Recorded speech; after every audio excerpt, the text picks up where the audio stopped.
Audio 2 पुस्तक का नाम आध्यात्मिक चिकित्सा एक समग्र उपचार पद्धति। लेखक डॉक्टर प्रणव पंड्या। मानवीय जीवन आध्यात्मिक रहस्यों से भरा। मानव जीवन के आध्यात्मिक रहस्य अद्भुत हैं। अनुभव कहता है कि ये इतने आश्चर्यों से भरे हैं कि सामान्य बुद्धि इन पर भरोसा करने में स्वयं को असहाय पाती है। जिस ध्येय से हमें जीवन का परिचय मिलता है उसके बारे में हमारी जानकारी बड़ी आधी अधूरी है। ऊपर से देखने पर भले ही यह मांस और चमड़े से मढ़ा हुआ हड्डियों का ऐसा ढांचा नजर आता हो जिसके भीतर रक्त और प्राण चक्कर लगा रहे हैं, लेकिन वैज्ञानिक दृष्टि कहती है कि इसके भीतर अनेकों ऐसी सूक्ष्मताएं हैं जिसके बारे में आधुनिकतम शोध भी कुछ कह पाने में असमर्थ है। अंतःस्रावी ग्रंथियों की संरचनाएं, मांसपेशियों में लिपटे तंत्रिकाओं के गुच्छक, मस्तिष्क की आधे से अधिक कोशिकाओं की निष्क्रिय स्थिति ने तीसरी सहस्त्राब्दी के मनोवैज्ञानिक को हैरान कर रखा है। इनमें से कईयों का तो यह मानना है कि विज्ञान और वैज्ञानिकता देह की जिस सूक्ष्म संरचनाओं को भेद पाने में अक्षम है, संभव है वही आध्यात्मिक रहस्यों के प्रवेश द्वार हों। अभी कुछ सालों पहले तीसरी सहस्त्राब्दी के प्रवेश की शुभ घड़ी में एक ग्रंथ प्रकाशित हुआ है, prediction for the next millennium. इस ग्रंथ का संपादन डेविड क्रिक्स्टॉफ एवं टॉड डब्ल्यू निकलसन नाम के विशेषज्ञ वैज्ञानिकों ने किया है। इस ग्रंथ में 270 विशिष्ट वैज्ञानिकों के विचार प्रकाशित किए गए हैं, जिनके माध्यम से भविष्य के मानव विकास पर दृष्टि डाली गई है। संक्षेप में इस पुस्तक का सार कहें तो इसमें यह उम्मीद जताई गई है कि भविष्य का मानव अपने जीवन के आध्यात्मिक रहस्यों को वैज्ञानिक रीति से जानने योग्य बन सकेगा। जहाँ तक अभी वर्तमान की बात है तो न केवल देह के रहस्य अनजाने बल्कि प्राण के प्रवाह भी अबूझ हैं। नाड़ी संस्थान में बहने वाला प्राण विश्व प्राण से कैसे संबंधित है, इस प्रश्न का कोई सटीक वैज्ञानिक उत्तर नहीं है, जबकि आध्यात्मिकता के भव्य भवन की समूची नींव प्राण विद्या पर ही टिकी हुई है। प्राण के भेद उपभेद इसके भावनाओं एवं विचारों पर प्रभाव इतने अनोखे हैं जिसकी अनुभूति पर कोई भी जीवन की डोर अपने हाथ में ले सकता है। प्राण की ही भांति मन के आध्यात्मिक रहस्यों से मनोवैज्ञानिकों का समुदाय अपरिचित है।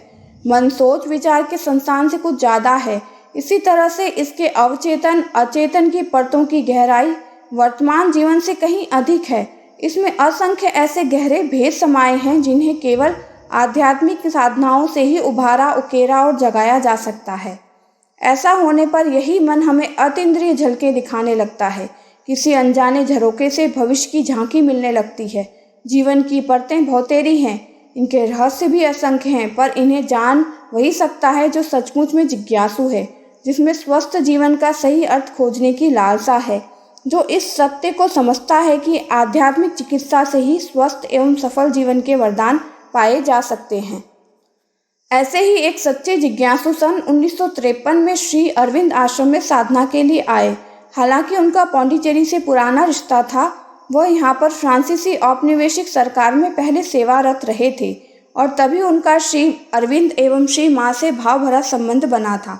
मानव जीवन में अनंत आध्यात्मिक रहस्य समाये हैं, इस एक बात ने उनकी गहरी हथतंत्री को छू लिया। उन्होंने अपने पद से इस्तीफा दे दिया और गियाना के लिए रवाना हो गए। वहाँ उन्होंने अमेज़न के जंगल में अपनी साहसिक साधना में 1 वर्ष बिताया।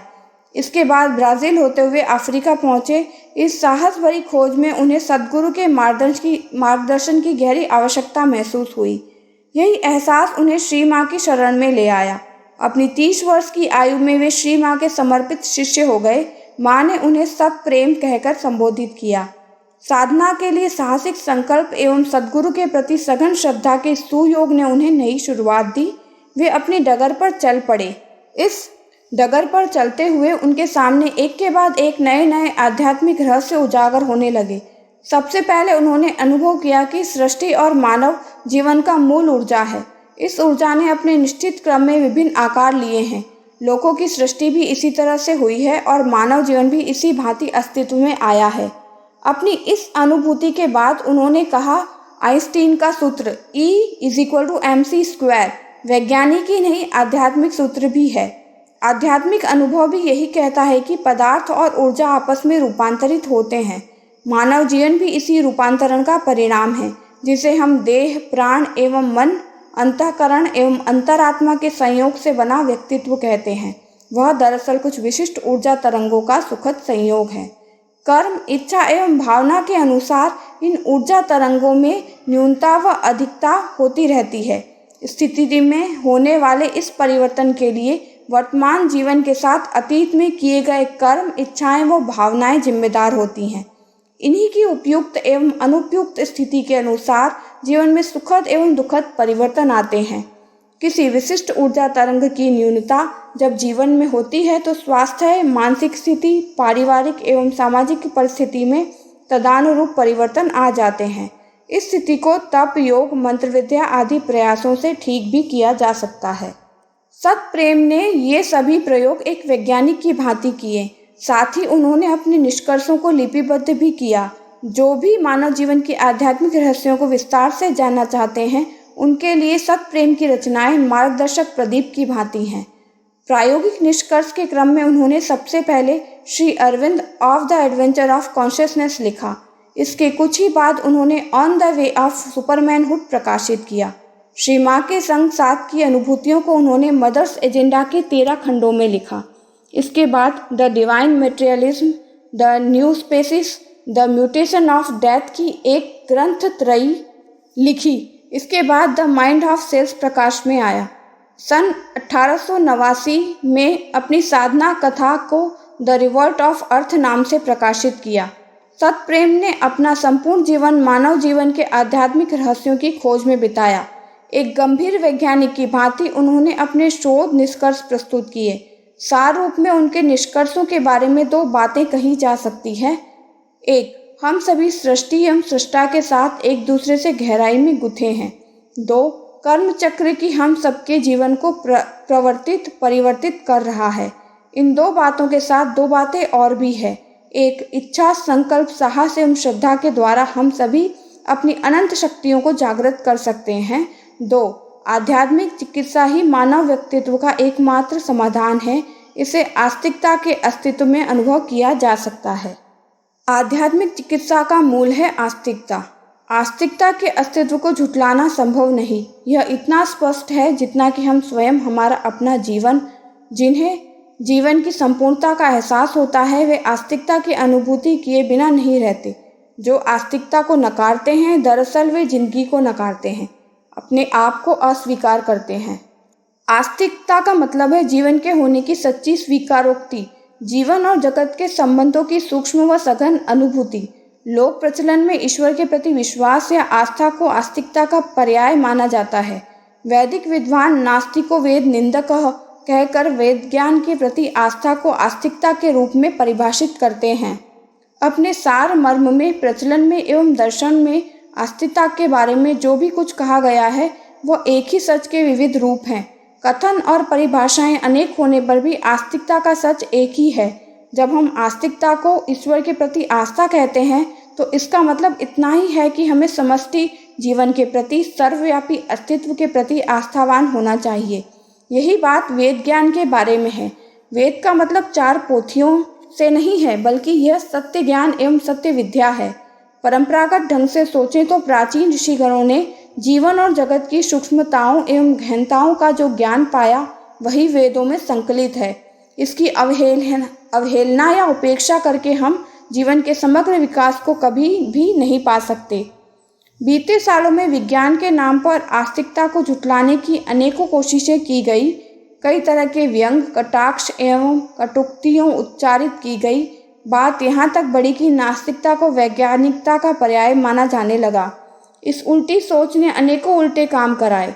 समष्टि जीवन चेतना को नकारने से स्वार्थपरता व अहंता को भारी बढ़ावा मिला। प्राकृतिक संसाधनों का अंधाधुंध दोहन हुआ। मानवीय अहंता की चपेट में आकर जीव जंतुओं की अनगिनत प्रजातियां नष्ट हुई। इसी के साथ प्राकृतिक संकटों के बादल भी गहराए। पर्यावरण संकट, मौसम के संकट, भांति भांति की बीमारियां, महामारियां, आपदाएं इंसानी जिंदगी को दबोचने की तैयारियां करने लगी। स्वार्थ लिप्सा से ग्रसित अहंकारी मानव को मनोरोगों ने भी धर पटका। यह सब हुआ क्यों, किस तरह और कैसे? इन सवालों के जवाब की ढूंढ में जब वैज्ञानिक जुटे तो उन्होंने अपने प्रयोगों के निष्कर्ष में यही पाया कि समष्टि चेतना के अस्तित्व को नकारा नहीं जा सकता। वैज्ञानिक समुदाय को हार मानकर यह बात स्वीकारनी पड़ी कि जीवन के सभी तंतु एक दूसरे से गहराई से गुथे हैं। जीवन और जगत अपनी गहराइयों में परस्पर जुड़े हैं, इन्हें अलग समझना भारी भूल है। ये वैज्ञानिक निष्कर्ष प्रकारांतर से इकोलॉजी, इकोसिस्टम, डीप इकोलॉजी एवं इन्वायरमेंटल साइकोलॉजी जैसी शब्दावली के रूप में प्रकाशित हुए। इन तथ्यों को यदि अहंकारी हठवादिता को त्यागते हुए स्वीकारें तो इसे आस्तिकता के अस्तित्व की स्वीकारोक्ति ही कहेंगे।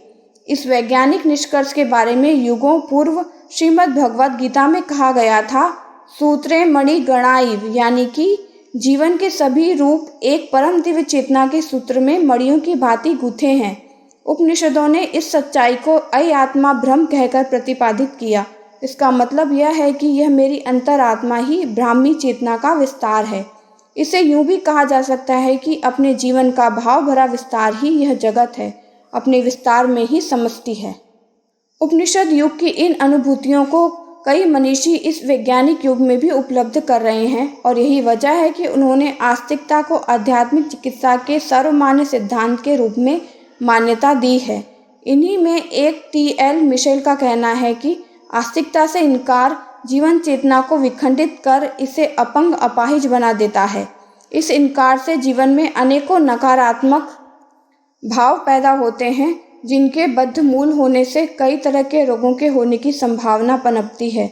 उनका यह भी मत है कि यदि आस्तिकता को सही अर्थों में समझा एवं आत्मसात कर लिया जाए तो निजी जिंदगी में पनपती हुई कई तरह की मनोग्रंथियों से छुटकारा पाया जा सकता है। इस संबंध में अंग्रेज पत्रकार एवं लेखक पॉल ब्रॉन्टन की अनुभूति बहुत ही मधुर है। कई देशों की यात्रा करने के बाद पॉल ब्रॉन्टन भारतवर्ष आए। अपनी खोजी प्रकृति के कारण यहाँ वे कई महान विभूतियों से मिले। इनमें से कई सिद्ध और चमत्कारी महापुरुष भी थे, लेकिन ये सभी चमत्कार अचरज से भरे कर्तव्य उनकी जिज्ञासाओं का समाधान न दे पाए।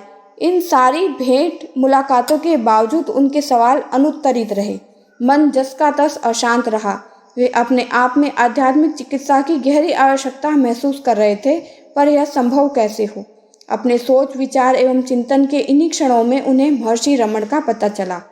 तमिलनाडु के तिरुवन्नामलाई स्थान पर साधना करने वाले योगीवर रमण, पवित्र पर्वत अरुणाचलम में तप कर रहे संत रमण महर्षि, इस नाम से उनके हृदय के तारों में एक मधुर झनकार पैदा कर दी।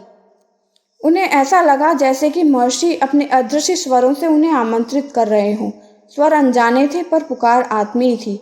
वह चल पड़े। कुछ एक दिनों में अपनी इस यात्रा को पूरा कर वह पवित्र पर्वत अरुणाचलम के पदभ्रांत में पहुंच गए। यहाँ पहुंचकर उन्हें पता चला कि महर्षि अभी अपनी गुफा में हैं। हो सकता है कि वे सांझ को नीचे उतरे। पॉल ब्रंटन के लिए यह सांझ की प्रतीक्षा बड़ी कष्टकारी थी, फिर भी उन्होंने धैर्यपूर्वक यह समय गुजारा। प्रतीक्षा के क्षण बीतने पर महर्षि ने उनसे मुलाकात हुई। इस मिलन के प्रथम क्षण में ही उन्होंने अपनी जिज्ञासा उड़ेल दी। आस्तिकता क्या है, ईश्वर है भी या नहीं? उनके इस सवालों पर महर्षि हंस पड़े और बोले, पहले यह बताओ कि तुम हो या नहीं, और यदि तुम हो तो तुम कौन हो? उनके सहज प्रश्नों के उत्तर में महर्षि के अटपटे प्रश्न पॉल ब्रॉन्टन कुछ कह सके, पर महर्षि के अस्तित्व की पारदर्शी सच्चाई ने उन्हें गहरे तक छू लिया। महर्षि की बातों में उन्हें सत्य का दर्शन हुआ और वे मैं कौन हूँ इस प्रश्न का समाधान पाने में जुट गए। पॉल ब्रॉन्टन की जिज्ञासा तीव्र थी, उनकी भावनाएं सच्ची थी, फिर उनमें लगन की भी कोई कमी न थी। महर्षि का प्रश्न भी उनका ध्यान बन गया। वह अपने अस्तित्व की परत दर परत भेदते हुए गहनता में उतरते चले गए। ज्यों-ज्यों वह अपनी गहराई में उतरते, उनका अचरज बढ़ता जाता। परिधि में सीमाएं थी, परंतु केंद्र में असीमितता की अनुभूति थी। मैं की सच्ची पहचान में उन्हें ईश्वर की पहचान भी मिल गई। आस्तिकता के अस्तित्व का बोध भी हो गया। जब वह वापस महर्षि के पास पहुंचे तो उनके होठों पर बड़ी करुणापूर्ण मुस्कान थी। पॉल ब्रंटन को देखकर वह बोले, पुत्र, आस्तिकता आध्यात्मिक चिकित्सा की एक विधि है। जीवन का सारा दुख इसके अधूरेपन की अनुभूति में है। जब कोई इसे संपूर्णता में अनुभव करता है तो उसके सारे संताप शमित हो जाते हैं। अपनी अंतरात्मा में ही उसे परमात्मा की झांकी मिलती है। स्वयं के जीवन में ही जगत के विस्तार का बोध होता है। हालांकि इस अनुभूति के लिए नैतिकता की नीति का अनुसरण करना जरूरी है।